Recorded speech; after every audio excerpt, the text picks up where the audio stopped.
محترم سامعین، السلام علیکم ورحمۃ اللہ وبرکاتہ۔ شاہ ہمدان مشن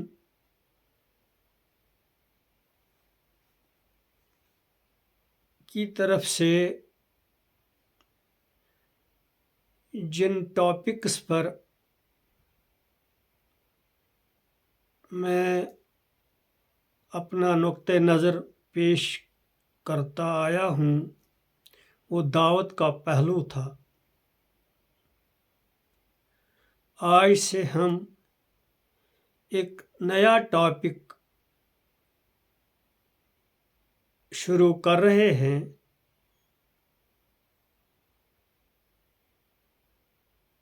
جو مطالعہ قرآن کے متعلق ہے۔ اس سلسلے میں آج کا ٹاپک ہے حمد خداوندی۔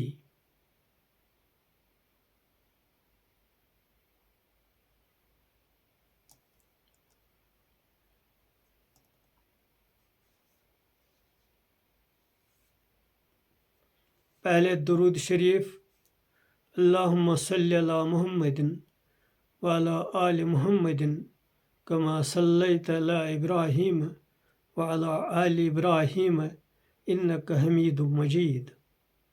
اللہم بارک علی محمد وعلی آل محمد کما بارکت علی ابراہیم وعلی آل ابراہیم انک حمید مجید۔ رب اشرح لی صدری ویسر لی امری واحلل عقدۃ من لسانی یفقہوا قولی۔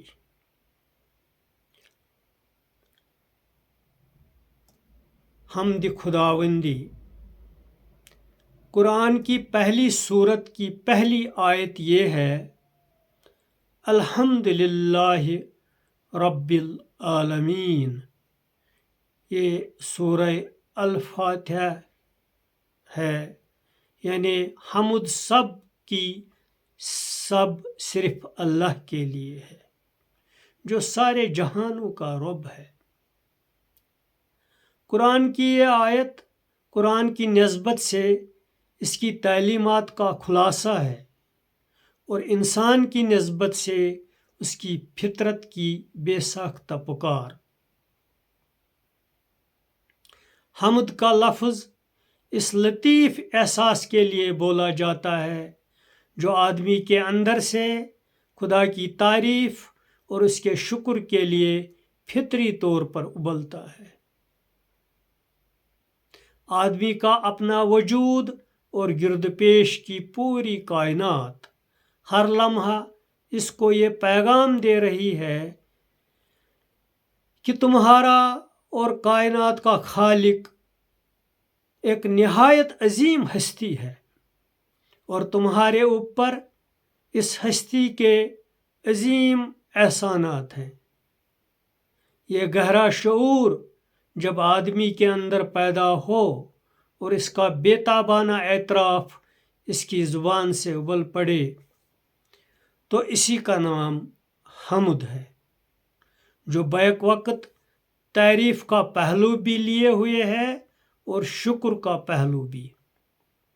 آدمی جب اپنے آپ پر غور کرتا ہے تو اس کو محسوس ہوتا ہے کہ اس کو ایک ایسا وجود دیا گیا ہے جو حیرتناک حد تک کامل اور بامعنی ہے، اور جب وہ اپنے پاؤں سے چلتا ہے اور اپنے ہاتھ سے پکڑتا ہے تو اس کو محسوس ہوتا ہے کہ یہ ہاتھ اور یہ پاؤں اس کے لیے اتنی بڑی نعمت ہیں کہ ان کے بغیر وہ کچھ نہیں کر سکتا تھا۔ وہ جب آنکھ سے دیکھتا ہے اور کان سے سنتا ہے تو اس کے اندر ایک ایسا پر ارتعاش جذبہ یعنی تھرلنگ جذبہ پیدا ہوتا ہے جس کا اظہار لفظوں میں کیا جانا ممکن نہیں۔ وہ جب اپنے دماغ کو دیکھتا ہے اور اس کو استعمال کرتا ہے تو اس ناقابل بیان نعمت کے اعتراف میں اس کا سینہ جذبات سے بھر جاتا ہے۔ اسی قسم کی قلبی کیفیات کے لفظی اظہار کا نام حمد ہے۔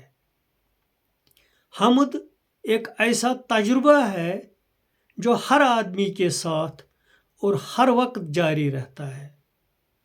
وہ رات کو تھک کر بستر پر سو جاتا ہے اور صبح کو تازہ دم ہو کر اٹھتا ہے تو وہ خدا کی حمد میں سرشار ہو جاتا ہے، کیونکہ یہ دراصل خدا ہی تھا جس نے رات کے وقت اس پر نیند طاری کی اور صبح کے وقت اس کو جگا دیا۔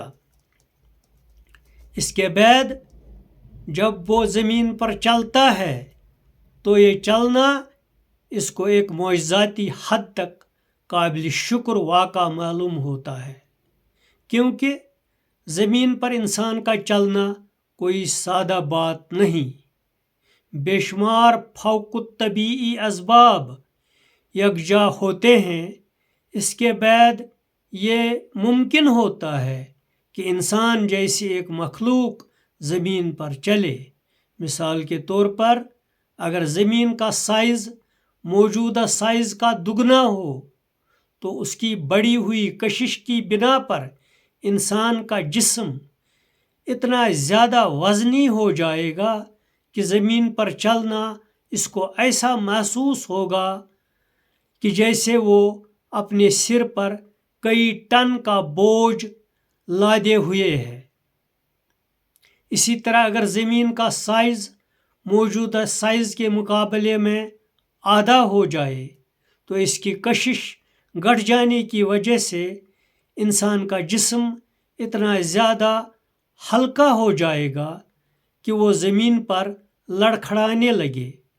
اس کے لیے یہ ناممکن ہو جائے گا کہ وہ قدم جما کر زمین پر چل سکے۔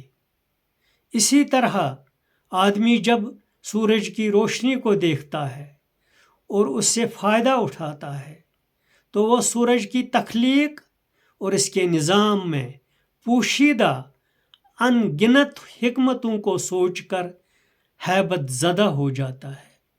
سورج کی شکل میں وہ ایسی خدائی نعمت کو دیکھنے لگتا ہے جس کے اظہار سے اس کی زبان عاجز ہے۔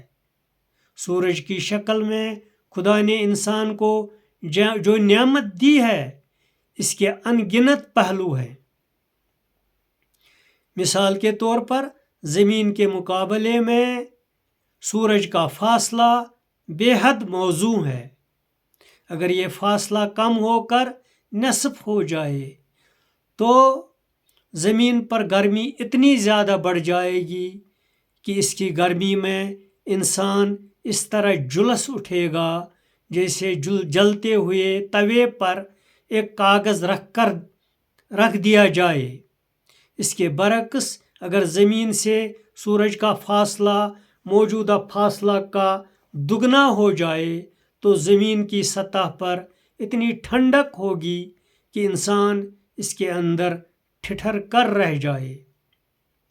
اسی طرح آدمی جب ہوا میں سانس لیتا ہے تو وہ اس کی حکمتوں کو سوچ کر حیرت زدہ رہ جاتا ہے۔ کس طرح یہ ممکن ہوا کہ مختلف گیسوں کا تناسب مجموعہ ہوا کی شکل اختیار کرے؟ اس میں مخصوص تناسب کے ساتھ آکسیجن موجود ہو اور اس کے ساتھ درختوں کے ذریعے آکسیجن کی سپلائی مسلسل جاری ہو، اور پھر یہ ہوا آکسیجن کو لے کر ساری دنیا میں اس کی سپلائی کرے تاکہ کوئی انسان جہاں بھی ہو وہاں سانس لے کر زندہ رہ سکے۔ اسی کے ساتھ انسانی جسم کے اندر یہ نظام کہ وہ باہر سے آکسیجن کو لے اور اندر سے کاربن ڈائی آکسائڈ کو خارج کرے، اس قسم کی باتیں دہشتناک حد تک عجیب ہیں۔ جب ایک آدمی ان کا واقعی احساس کرتا ہے تو اس کی زبان سے بے ساختہ طور پر حمد و شکر کا سیلاب جاری رہتا ہے۔ اسی طرح انسان یہ محسوس کرتا ہے کہ اس کو پانی اور خوراک کی ضرورت ہے، اور پھر وہ چاہتا ہے کہ وہ صاف ستھرا پانی، طرح طرح کی صحت بخش غذائیں زمین پر وافر مقدار میں موجود ہوں۔ انسان کو اپنا جسم ڈھانکنے کے لیے کپڑے کی ضرورت ہے، اور زمین پر ایسی چیزیں کثیر مقدار میں رکھی گئی ہیں جن میں تصرف کر کے وہ انہیں کپڑوں کی صورت دے سکے۔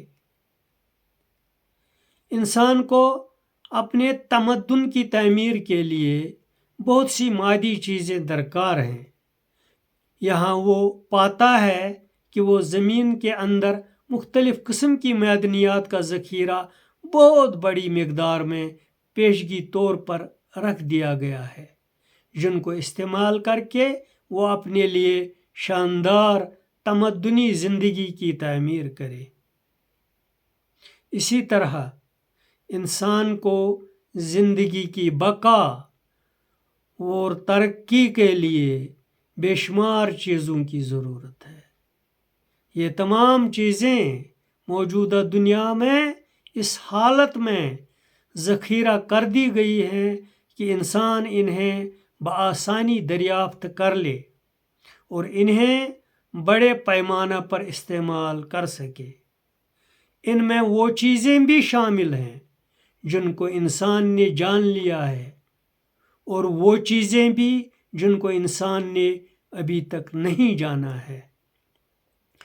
یہی علم اور شعور وہ چیز ہے جس کا ادراک آدمی کے اندر وہ جذبات پیدا کرتا ہے جس کو قرآن میں حمد کہا گیا ہے۔ خدا کی نعمتوں کا یہ شعور آدمی کو خدا سے قریب کرتا ہے۔ وہ خدا کو یاد کرنے والا بن جاتا ہے۔ وہ غیب میں خدا کا اس طرح ادراک کرنے لگتا ہے کہ وہ اسے دیکھ رہا ہو۔ وآخر الدعوانا ان الحمد للہ رب العالمین وباللہ توفیق۔